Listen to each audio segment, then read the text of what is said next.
guys, welcome back to another We Love Pets. We have another great guest in studio with us, but before we get started, if you guys want to join the conversation, please feel free to reach out to us on all the social media platforms. You can reach out to Rob here and everybody at the team at Pet World Insider at Pet World Insider on all those platforms, or you can reach out directly to me at ProducerDerek and use the hashtag We Love Pets. And we love to hear your questions. We love to see who you want to see on the show with us. So feel free to reach out to us. There's also the comment section down below. But let's get to our guest. Terri Steuben, you are an animal communicator. It's great because you've actually been on a radio show before, yes, and now this is the first time we actually get to be here in a studio with us, so it's a lot of fun. But what we like to do on this show is kind of let the people know a little bit about your pet history. We want to know, where was your first pet? How you got started in the pet, or those kind of things. So I think the simplest way to start this is what was your first pet? When did that happen? My first pet would have been a dog. And I think, well, I was raised in Colorado in the mountains, so I have a brother. So when I'd get bored with him, I would go outside, and a lot of the animals would talk to me. And actually, I was in third grade before I realized everybody else didn't do this, you know. And then I became the person standing over here at the bus stop because I was the weird voodoo person. But it was a rat terrier chihuahua that I remember first. Her name was Toy.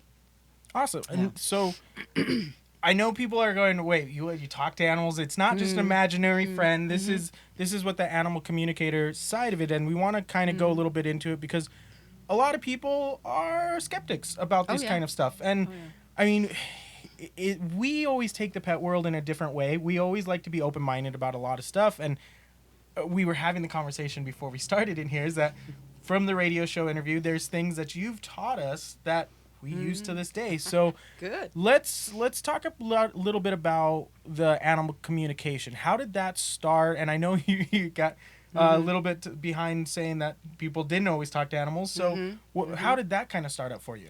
Well, actually, that came about because when I first started doing the work of communication, there's a bit of a transition because I also have 10 years corporate banking and 10 years property management. When I was a kid, it wasn't good to say that you can hear other things talk. Yeah. They haul you off in the panty wagon now. So, but that's kind of where I started from. And then my friends would say, you know, you do this for us. Why don't you do it for a living?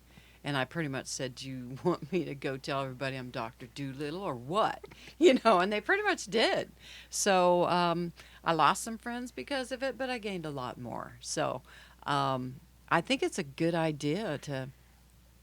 And here's the thing from my perspective is we all want to talk to our pets. We all want to know what they're saying. We all want to know, are we doing the right by them? But you actually have that capability. So I understand where people can be that skeptic side of it. But at the same time, how could you not want this? How could you not want to be able to talk to those animals? Yeah, I didn't realize that I had a gift at all. People call it a gift. I just say it's just who I am, part of what I do. But I think of it, what's very interesting is that wouldn't it be nice to know what something that couldn't speak say? You know, and I work with animals, but I've also been known to work with autistic children, and I work with kids who don't speak. I work with Alzheimer's patients because it's just a connection to this to the basically the radio waves. I think that's the best way I can explain what it is that I do, because after I went to Katrina and came back, I got a ham radio license, and I learned way more about electrical things than I ever want to know. Sorry. You just keep it to yourself. That's okay. But what happened with that is I got to the feeling that I must hear the wavelength that they're on. Okay? So, and when I was a kid and I heard this, I'm like, well, what do you mean you don't hear the birds? What's the matter with you? And I didn't realize. But that's the best way I can explain it is they must be on a wavelength that obviously I can hear. And you're not alone. There's a lot of people out there, and there's different approaches that they take to this. And it's not everyone can communicate with every animal out there. Right. It's one of those situations. But kind of explain a little bit how that process works for viewers who might be a little bit like on edge of like, no, this is not, I'm not buying this yet. Not buying this yet. Yeah. Well, I think the most important thing is just to say, give it a shot. You know, you probably wasted $50 on something else, so give it a shot. Can't hurt. And what if you find out something interesting? You know, like their food sucks. or you know, you want them to use the litter pan. That's a big deal lately. And what if I had one cat that all they wanted, it was like the litter pan was tucked into a vanity, and all it wanted was a little drape so it could walk in this side and that side. And they put that in there, and then he started using the litter pan. I mean, wouldn't it be Yeah. nice to just know something like that? Yeah. Yeah.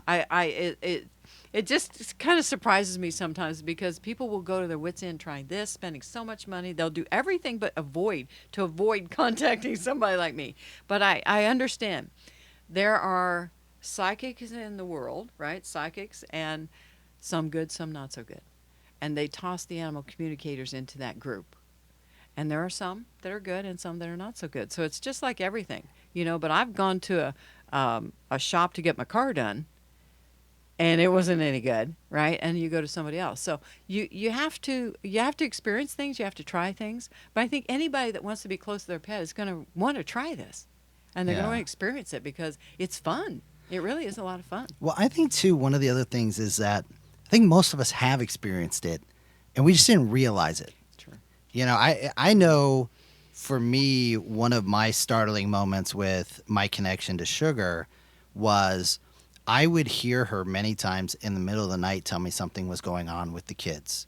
Well, I had one of my kids would sleepwalk, and the amount of times, and one time it happened where I literally flew out of bed and was startled to see that there were people downstairs that didn't hear her barking and woofing and get up, get up, get up.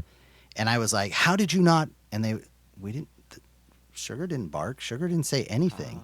And my wife for years has always said, you've got a connection. You do. And so Very good. for me, I may not have recognized her. Maybe I was like, okay, I want it to be, so I'm willing it in tricking myself. Was none of that. She communicated right to the last moments that she was here. Mm-hmm. And I'm so grateful for that. And it's something that, to this day, I treasure. And I think that's exactly what you're saying is, Yes. listen, there's things that you do that you may not understand, or that you just went and did and you were like, I'm so glad I did that. Right. This really fits that category where so Yes. many folks come back going, I'm so glad I did that. And then, as I've heard you say, they really then tell everybody about it. It's so Right. funny. You don't hear it beforehand, but the amount of folks I've had tell me after they've done it, oh my God, it was so great, Rob. And, I know you'd understand, but I didn't want to say it until I went through it. Hey, folks, we get it. I understand. And I think most of you out there understand. Our pets are so important, and they are such a big part of our lives. To get any extra glimpse and chance at communication, It's very that's special. priceless. It's priceless. It's very special. Yeah, I love Yeah. that. Yeah. I want to go back a little bit and know a little bit about growing up with this and the pets you've had. How did that kind of change your relationship with the pets? Because I know that would change our relationship with our pets if we could communicate with them. So did it make it more difficult? Did it make you feel crazy? Did it make you... Well, there were moments.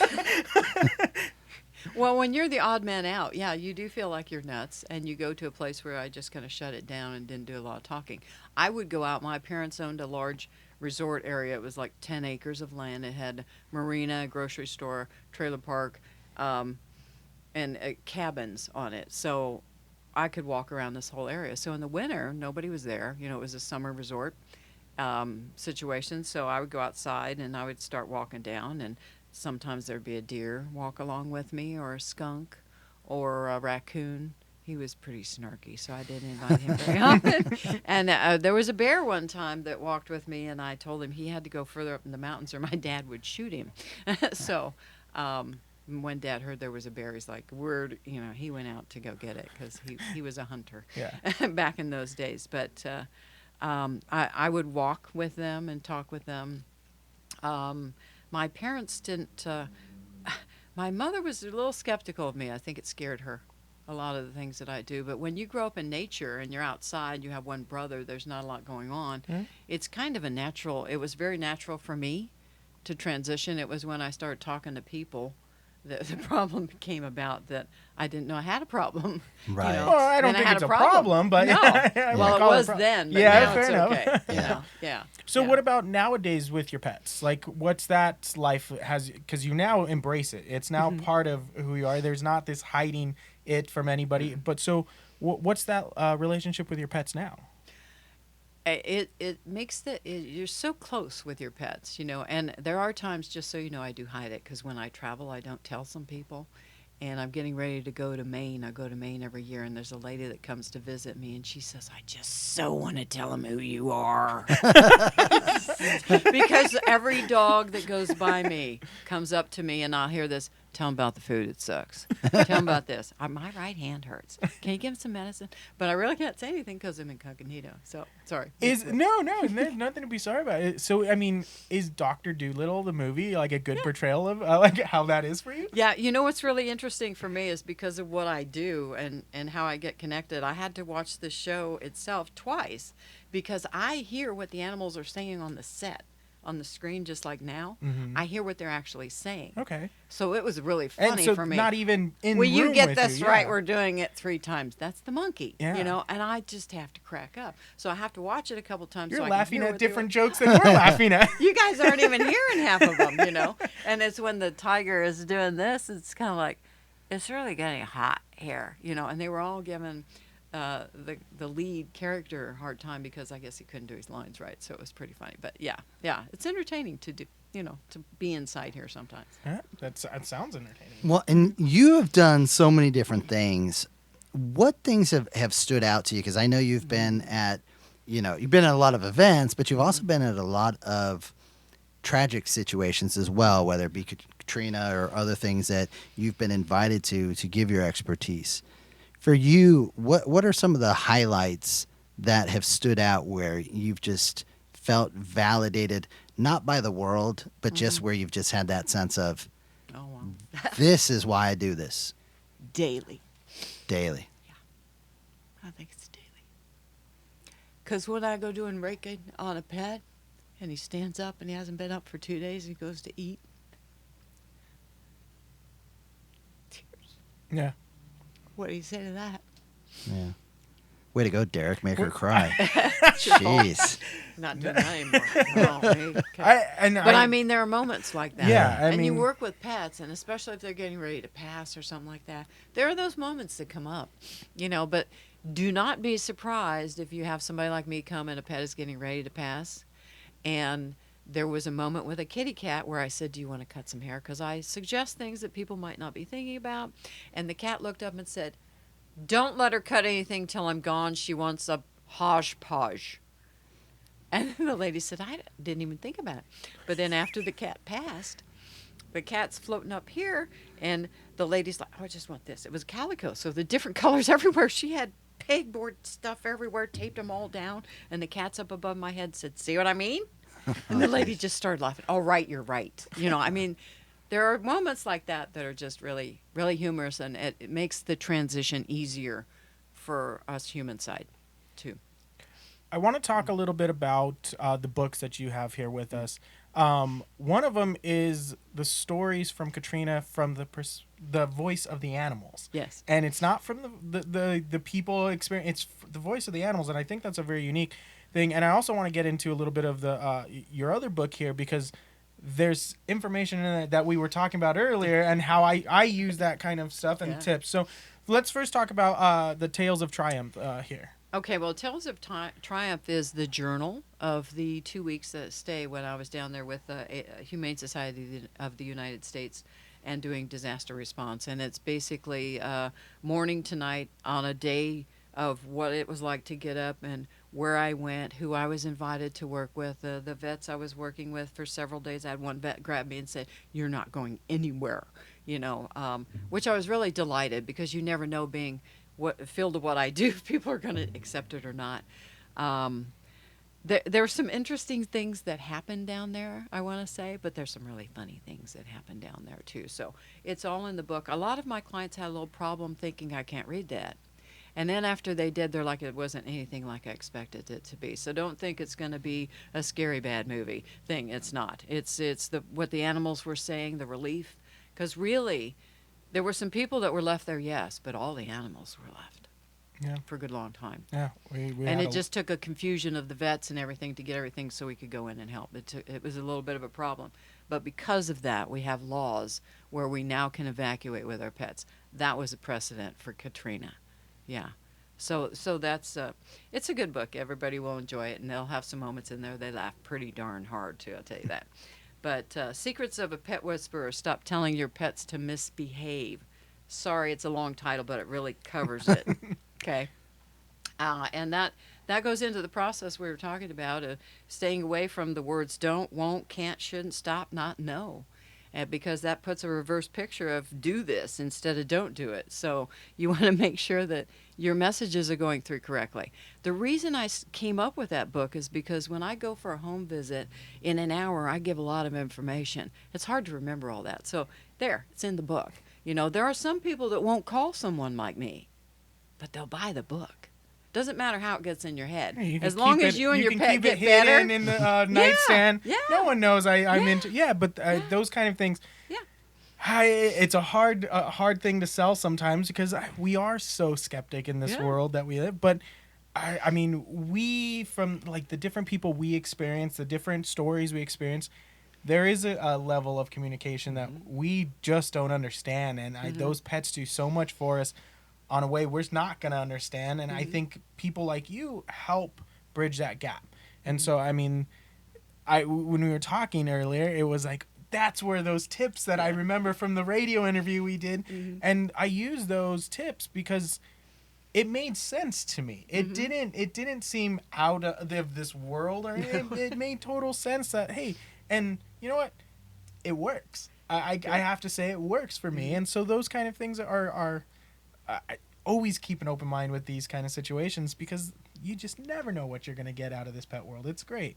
But I think we've come to the part of the show where we like to have our guests pull from our dog bowl question. But if you guys want to submit questions to our dog bowl, please feel free to reach out to us on social media using the hashtag #WeLovePets, or you can leave a comment in the comment section below. But you can reach out to Rob here at Pet World Insider, or you can reach out to me at ProducerDerek, and we'll get those questions in the bowl. But Terri, if you would please go ahead and pick one of those questions out for us. See what we're answering today. What do we have here? Okay. You go ahead. You want to read it? All right. What is your favorite outdoor activity you like to do with your pet? Lay on the lounge chair. And just absorb the sun? And soak up the sun. Well, I had a hip replacement this year, so I have not in many, many years sat down ever. And I spent a good 2 weeks on the lounge chair because of the hip replacement.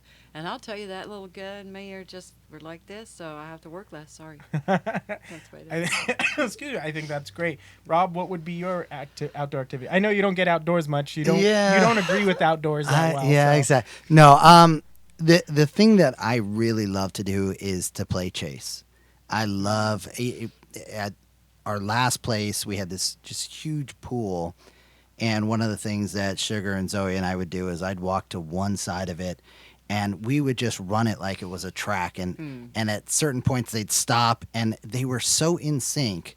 There was something, talk about communication. Yeah, they're talking. And it used to always just, it just made me feel so warm inside to see, without saying anything, they'd switch on me and come back the other way. And it was beautiful to watch. And then when they'd finally get there, it'd just be this big hug. And, sometimes I'd chase them. So I do that with Zoe still, where, it doesn't matter if it's outdoors, indoors, we'll run around the couch and my kids and wife are looking at me going, you are an idiot. But Zoe is saying to me, I love this. Do you remember the pool? The pool was awesome. I'm going to get you though. But, and it just, so for me, it would absolutely be chase. I love that.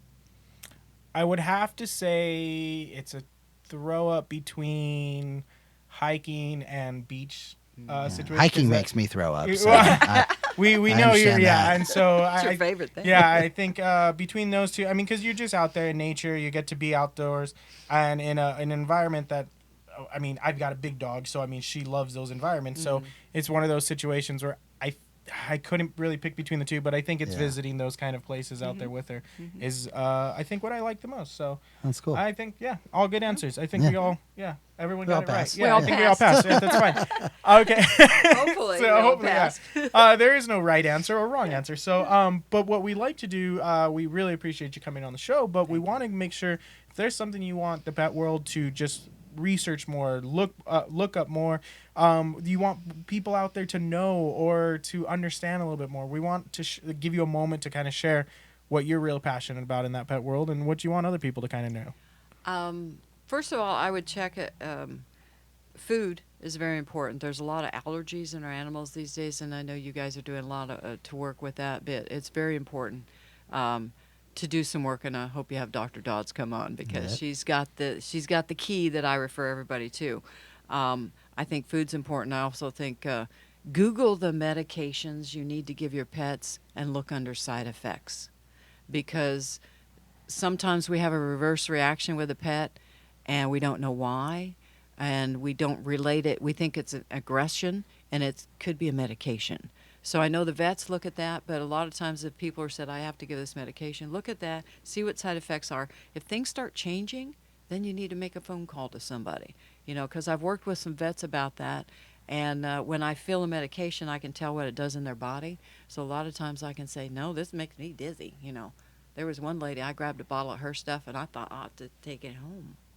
It was nice. I was like out there, and I said, okay, I don't want that. But I mean, there's medications we give to our pets that do that. Yeah. And if I can say, hey, you're a little dizzy, can we back it off a little bit? They can check with the vet if they can back it off a little bit. It's the difference of walking around falling over Yeah. or walking around and just having the right amount. That's important, I think. And my job is to give your pets a voice. That's my job. Awesome. Thank you. If people want to hear their pet's voice, where can they reach you? How can they get more information? How can they find the great stuff you're doing out there? The best thing you can do is go to my website, which is terristeuben.com. And then if you decide you want to do a session, there's consultation stuff, explains the whole process. If you decide you want to do a session, go ahead right there. You can click on that, and we can email back and forth to set up a time. If you're close enough to me, I can do a home visit too. So Awesome. Thank you, Terri, so much for being on the show. Guys, please reach out to us. Let us know if you guys have guests you want to see on the show. If there's questions you want to ask our future guests, use the hashtag #WeLovePets. Reach out to Rob and the rest of the team at Pet World Insider on all the social media platforms, or you can reach out to me at ProducerDerek. And again, love your pets, guys. So join us on our next show. Yeah, that's it. See you next time.